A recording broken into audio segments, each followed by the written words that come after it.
getting help. Okay, so not the kind of help that you're probably thinking of. What I'm talking about is help to grow your business, right? Because we are all about growing profitable and successful businesses. And there is a method to the madness in being able to do that. But what does that look like for you? So let's talk a little bit more about that because we have businesses that are all in all different stages of growth and development and even intention, right? Because you could have a business and it's just you and you're good with that. If you're the solopreneur, you are the single owner LLC and you're fine with that. That's the way that you want this to continue. Or you might have a business where you're the business owner, you might have a couple of employees or contractors, but your desire is to be able to take a vacation and have your business run or sell your business or pass it down to your children.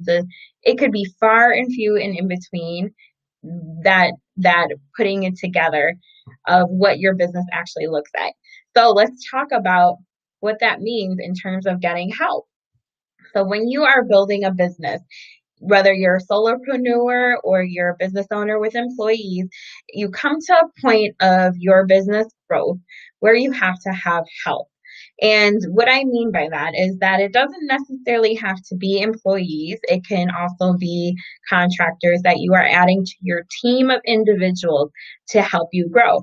And most often people do, they want to add in help. They usually do end up hiring some kind of a contractor.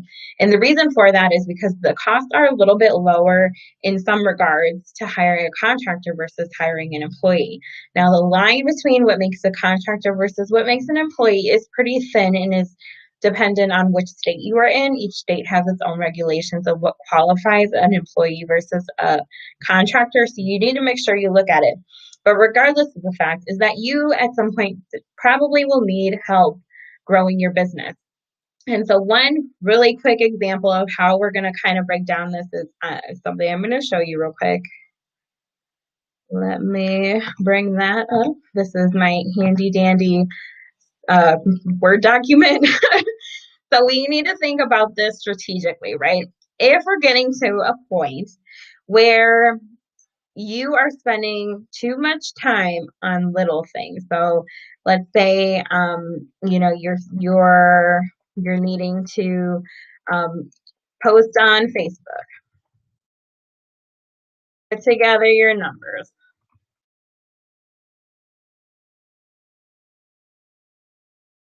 come up with marketing, develop content, answer phones, and invoices, et cetera, right? So you are spending time doing all these kind of smaller tasks. And the best way to figure this out is to write down what you do every day, right? If you're trying to figure out whether or not it's time for you to hire some help, write down a list of everything that you do every single day for like a week and look at what that list consists of. And you might have some of these smaller things that are on your list that you're spending time doing. They're important, but your time is also important. Your time is valuable. Well, if you're spending a lot of time doing that, then it may be time to hire a contractor. You can hire a contractor for accounting, marketing, social media, copy. Now, copy is something that we call the words that are used in our advertisement, or blogs or articles. That's copy. Like somebody writes it for you, and then you post it like it's as if it's your own words. And that is something that you can pay for with a contractor. You can also hire an administrative assistant, virtual assistant, and the list kind of goes on from there. But then you may also want to hire an employee to do the similar things. And so when we're kind of figuring out whether or not to hire somebody, there's a couple of things that we need to look at.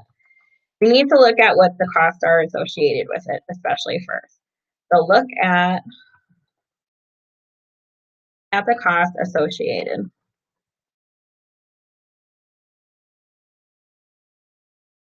Consider training time, um, hardware or software you have to provide,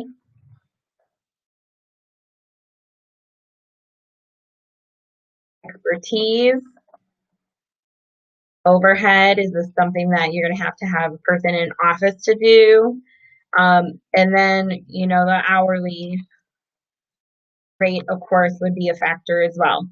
And so, what we're really trying to do when we build teams and we try and figure out what's best and what's not best is we want to think about what our time is valued at. Like, what your time is valued at. So, if we're thinking about that piece of it, think about what you're charging your customers, right? How much is your time worth? And how much do you want your time to be worth? As you grow your business and you become more developed in it, you will start to see and understand what your business looks like and what value you provide, how much your time is worth. And typically, what people often talk about when it comes to that, we think about our time as owners, it's coming from like a consulting standpoint. So think of it, you're a consultant, you have all this expertise and training that you are.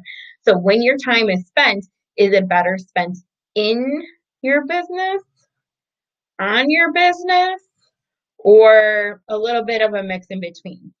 And if that's the case where you're kind of finding the mix in between, which is most of the time what people end up coming up with, they have to, determine, oh man, I didn't have the screen shared. Oh, technology. Okay. So here's my little thing. Okay. Post on Facebook, pull together your numbers, come with marketing, this, and then so we're thinking about what our time is worth, right? So our time is worth the number that we put on it. But as you grow that time, that number should grow in value, which is oftentimes why you see business owners, they grow their business, and then they become a consultant, or consultants typically have had businesses that they've owned in the past. And the reason for that is because the more expertise, the longer you've been doing it, the more you grow, the more you can advise and consult with other people. So that number, that consulting number that you put on yourself, is kind of like your hourly rate. So if you are thinking about, okay, where's my time better spent? Is it better spent on posting on Facebook, or can you hire somebody to do that? And if my hourly rate is $50 an hour, I can hire somebody to do that for $15 an hour. Where do you think your time is better spent? So figuring out what that value that you drive to your business and what the number on that value is super important, because then it can determine what your steps are, subsequent steps are after that. So sit down and spend some time working on your business by figuring these things out. Make a list of all the tasks that you do and you spend your time on. Make a breakdown of what your costs, what your sales and your costs are for those kind of things, and then start to figure out who you need to add to your team, because delegating is a huge part of growing a business. Whether you stay a solopreneur or you become a multi-million, 500 employee plus business. And trust me, they're out there. And as a matter of fact, I've met many people in the past 6 years in Wisconsin that's literally started out of their garage, and they built these huge businesses that have, gone on to create tons and tons of jobs and revenue and just like all kinds of things that you wouldn't even believe. Like, I'm sometimes in shock, because like it doesn't seem possible to grow to that kind of an extent, but it is. It is possible. And this is one of the things that has to happen in order for you got to figure out what your team looks like and how much of an effort and your team is going to put into your business, and where your value is as a business owner, where you can better spend your time. And so in order to do that, you have to get help. You got to delegate, and you got to figure out how to do that.